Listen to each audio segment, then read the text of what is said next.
Assalamualaikum warahmatullahi wabarakatuh. Iya, bagaimana kabar kalian anak-anak? Alhamdulillah baik ya. Semoga Allah selalu melindungi kita semua dan memberikan kita kesehatan. Amin ya rabbal alamin. Baiklah, sebelum memulai pelajaran, boleh kita berdoa dulu? Ya, ketua kelas silahkan memimpin berdoa. Ya. Amin. Semoga Allah memberikan dan mengabulkan semua doa kita ya. Ya, anak-anak, hari ini kita akan belajar tentang teks laporan hasil observasi. Nah, pada minggu kemarin kan kalian sudah Ibu berikan mengenai pengertian serta ciri-ciri dan tujuan teks laporan hasil observasi. Ada yang masih ingat? Ya, teks laporan hasil observasi itu apa? Oke, ya silakan. Ya, terima kasih. Benar ya kata teman kalian bahwa teks laporan hasil observasi adalah teks yang memberikan informasi secara umum tentang sesuatu berdasarkan fakta dari hasil pengamatan secara langsung. Jadi, isi dari sebuah teks laporan hasil observasi merupakan fakta, yaitu berupa fakta yang benar-benar terjadi di lapangan dan kita mendapatkan informasi tersebut melalui pengamatan secara langsung. Nah, hasil dari pengamatan itu kemudian kita rangkum, kita jadikan sebuah laporan. Nah, laporannya ini yang disebut adalah teks laporan hasil observasi. Bisa dimengerti ya? Oke. Terus yang kedua, sebenarnya bagaimana sih ciri-ciri dari teks laporan hasil observasi tersebut? Mungkin ada yang masih ingat ya kemarin ya? Iya. Coba, bisa, coba. Apa ciri-cirinya? Oke, terima kasih.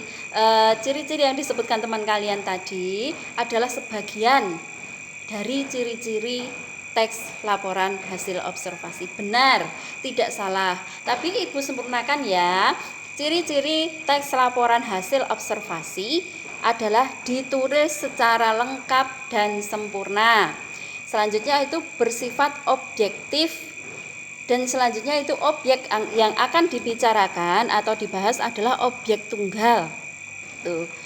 Terus ditulis berdasarkan fakta sesuai pengamatan yang dilakukan.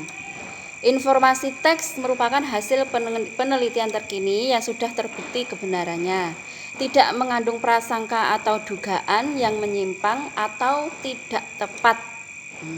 Dan tidak mengandung atau berkaitan dengan hubungan berjenjang antara kelas dan subkelas yang terdapat di dalamnya. Nah, yang terakhir yaitu tidak adanya bagian penutup dari penulis atau yang membuat teks tersebut. Penulis hanya melaporkan saja apa yang dilihat, apa yang diketahuinya berdasarkan hasil analisa serta observasinya. Oke, kalian sudah pernah mengetahui atau sudah pernah tahu seperti apa modelnya, bagaimana toh modelnya hasil teks laporan hasil observasi? Oke, belum tahu ya. Baik, alhamdulillah hari ini Ibu memberikan contoh sebuah teks laporan hasil observasi. Kalian bisa mempelajarinya ya. Ini bisa dibagikan ke teman-temannya? Iya, tolong dibagikan ya. Ya, terima kasih. Sudah mendapatkan semua? Sudah, ya. Sekarang kalian bisa membaca dan mengamati sebenarnya apa sih isinya atau bagaimana modelnya atau apa sih tujuannya sih penulis membuat teks hasil observasi ini. Ya, Ibu beri kalian waktu untuk menelaah, untuk membaca. Nanti kalian bisa, yang belum jelas bisa memberikan pertanyaan ya. Oke, silahkan dibaca. Sudah membacanya? Oke. Ada yang kurang jelas atau ada pertanyaan? Ya, silakan. Oh iya. Teman kalian bertanya, sebenarnya apa sih Bu tujuan kita membuat laporan hasil observasi? Nah, ya, tujuannya adalah mungkin ada yang bisa menjawab pertanyaan ya ini teman kalian? Ya, salah satunya apa? Oke, betul. Ada lagi? Iya, iya, heeh, betul. Iya, salah satunya adalah yang disebutkan teman kalian tadi ya. Jadi tujuan teks laporan hasil observasi adalah tujuan utamanya yaitu untuk memberikan informasi secara objektif dan fakta yang ada di lapangan sesuai dengan hasil pengamatan yang didapatkan. Itu tujuan utamanya ya. Terus tujuan yang lainnya yaitu bisa untuk penelitian, bisa memberikan informasi terbaru untuk mengatasi suatu persoalan, untuk menemukan teknik atau cara terbaru dalam menyelesaikan suatu masalah dan untuk mengambil keputusan yang lebih efektif. Nah, fungsi lainnya juga ada yaitu untuk mengetahui perkembangan dalam suatu permasalahan. Itu salah satu contoh tujuan teks laporan hasil observasi. Yang lainnya yang disebutkan oleh teman-temannya tadi ya. Oke. Kemudian ada pertanyaan lagi mengenai ini teks laporan hasil observasi? Ya, Mika silahkan. Iya, teman kalian bertanya, sebenarnya apa sih Bu fungsinya teks laporan hasil observasi itu? Nah, mungkin ada yang bisa jawab? Oke, kalian cari jawabannya ya.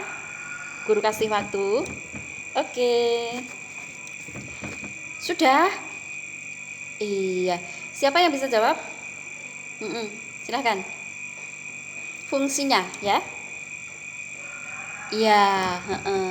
Terima kasih jawabannya benar ya. Jadi fungsi dari teks laporan hasil observasi yaitu yang pertama sebagai bahan penelitian. Ini jelas soalnya kita membuat teks laporan hasil observasi itu merupakan suatu pengamatan langsung dan hal itu benar-benar kita lakukan dan kita benar-benar memperoleh informasi yang sebenarnya, jadi bukan karangan klise ya. Oke, yang selanjutnya yaitu sebagai sumber yang dapat dipercaya. Udah Ibu katakan tadi, kita membuat teks laporan hasil observasi ini berdasarkan pengamatan. Jadi itu benar-benar terjadi di lapangan. Oke. Yang selanjutnya yaitu sebagai laporan tugas dan kegiatan pengamatan. Selanjutnya sebagai dokumentasi agar kita ingat apa sih yang pernah kita lakukan dengan misalkan objek ini dan lain-lain. Yang selanjutnya yaitu sebagai ilmu pengetahuan. Nah, itu merupakan beberapa fungsi dari teks laporan hasil observasi. Iya, mungkin ada lagi yang ditanyakan? Oke, cukup ya. Di situ untuk lebih mengukur bagaimana kalian dalam memahami isi dari teks laporan hasil observasi ini, Bu Guru memberikan beberapa pertanyaan. Bu Guru kasih waktu, nanti dijawab ya. Ya, terus nanti setelah kalian menjawab, nanti Bu Guru mau lihat bagaimana hasilnya. Oke, silahkan dikerjakan dulu. Alhamdulillah sudah ya mengerjakannya ya. Oke, nah untuk pertanyaan pertama, apa isi dari laporan hasil observasi tersebut? Bisa kalian jawab? Ya, silakan siapa yang mau menjawab? Oke, Tika silakan. Iya, benar. Ibu sempurnakan ya. Isinya adalah macam-macam jenis sampah yang terdapat di dalam lingkungan kita. Ya, gitu ya. Selanjutnya yaitu pertanyaan kedua, gagasan apa yang terdapat pada paragraf kedua? Mungkin Tito bisa menjawab, yuk. Oh begitu. Iya, terima kasih. Ibu sempurnakan ya, jawaban kamu sudah benar. Tapi ada beberapa hal yang belum kamu sebutkan. Ya, isinya adalah atau gagasan dari paragraf kedua adalah berbagai macam sampah organik yang ada di lingkungan kita. Ya. Iya, terima kasih Tito. Yang ketiga, apa saja yang termasuk sampah organik? Bisa? Oke? Ya, terima kasih. Teman kalian bisa menyebutkan dua ya. Iya, teman kalian tadi menyebutkan sisa makanan, sayuran, itu. Ya, terus sebenarnya daun kering, kulit buah dan lain-lain itu merupakan sampah organik ya. Jadi sampah organik itu adalah sampah yang bisa terurai sendiri apabila sudah berada di tanah ya. Jadi kita tidak perlu misalkan membakar atau melakukan proses yang lain untuk menguraikan sampah tersebut. Oke? Bisa pahami ya? Oke, terima kasih. Yang selanjutnya yaitu sebutkan macam-macam sampah beserta atau berdasarkan bentuknya. Iya.